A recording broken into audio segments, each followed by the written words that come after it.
এবার যে খবরে নজর রাখবো, যুদ্ধকালীন তৎপরতায় তৈরি হচ্ছে সুবিশাল ডাম্পিং গ্রাউন্ড। আবর্জনার অভিশাপ থেকে মুক্তি পেতে চলেছে সোনামুখী পুরসভার বাসিন্দারা। রাজ্য সরকার ৩.৫ কোটি টাকা খরচ করে তৈরি করছে ডাম্পিং গ্রাউন্ড। বসবে ফ্রেশ ওয়েস্ট প্রসেসিং ইউনিট। খুশি এলাকার মানুষ। 1886 সালে বাঁকুড়ার সোনামুখী পুরসভার পথ চলা শুরু হয়েছিল। তারপর থেকে কেটে গেছে 139 বছর। তারপরেও কোনো স্থায়ী ডাম্পিং গ্রাউন্ড তৈরি করতে পারেনি পুরসভার কোনো পুরবোর্ড। সেই কারণেই শহরের যেখানে সেখানে আবর্জনা ফেলা হতো বলে স্থানীয়দের দীর্ঘদিনের অভিযোগ।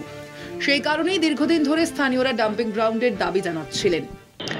আমাদের এটা দীর্ঘদিনের একটা দাবি ছিল বা আশা ছিল যে সোনামুখীতে একটা ডাম্পিং গ্রাউন্ড হবে, কারণ এখানে চারদিকে যেভাবে আবর্জনা ছড়িয়ে থাকতো, এতে রোগ জীবাণু ছড়াতো, অসুবিধা হতো, নোংরাগুলোর মধ্যে গন্ধ একটা পরিবেশকে দূষিত করত, প্রচুর সমস্যার মধ্যে ছিলাম।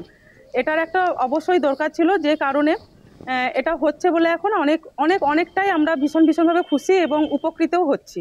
স্থানীয়দের দাবি মেনে এবার পুর ও নগর উন্নয়ন দপ্তরের পক্ষ থেকে তৈরি হচ্ছে ডাম্পিং গ্রাউন্ড। ডাম্পিং গ্রাউন্ড তৈরির জন্য রাজ্য সরকার ৩.৫ কোটি টাকা বরাদ্দ করেছে। যুদ্ধকালীন তৎপরতায় তৈরি হচ্ছে একটি ডাম্পিং গ্রাউন্ড।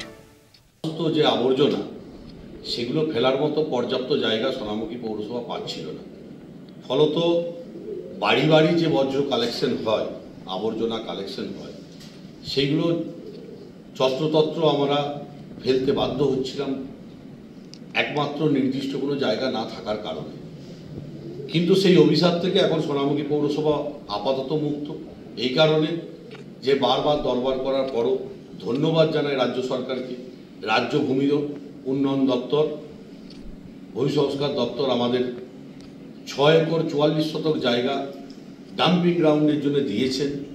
ধন্যবাদ জানাই রাজ্য পৌর উন্নয়ন নগর উন্নয়ন দপ্তরকে, যারা এখানে ডাম্পিং গ্রাউন্ড করার জন্যে ৩.৫ কোটি টাকার বরাদ্দ করেছে।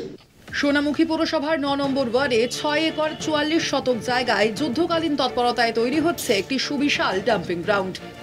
এই ডাম্পিং গ্রাউন্ডে বসবে ফ্রেশ ওয়েস্ট প্রসেসিং ইউনিট, যে ইউনিটের মাধ্যমে শহরের আবর্জনাকে জৈব সারে রূপান্তরিত করা হবে। সেই জৈব সার স্বনির্ভর গোষ্ঠীর মহিলারা বিক্রি করবেন কৃষকদের কাছে। ফলে ডাম্পিং গ্রাউন্ডকে কেন্দ্র করে বাড়বে কর্মসংস্থানও। স্বাভাবিকভাবেই ডাম্পিং গ্রাউন্ডের কাজ শুরু হওয়ায় খুশি সোনামুখী পুর শহরের বাসিন্দারা।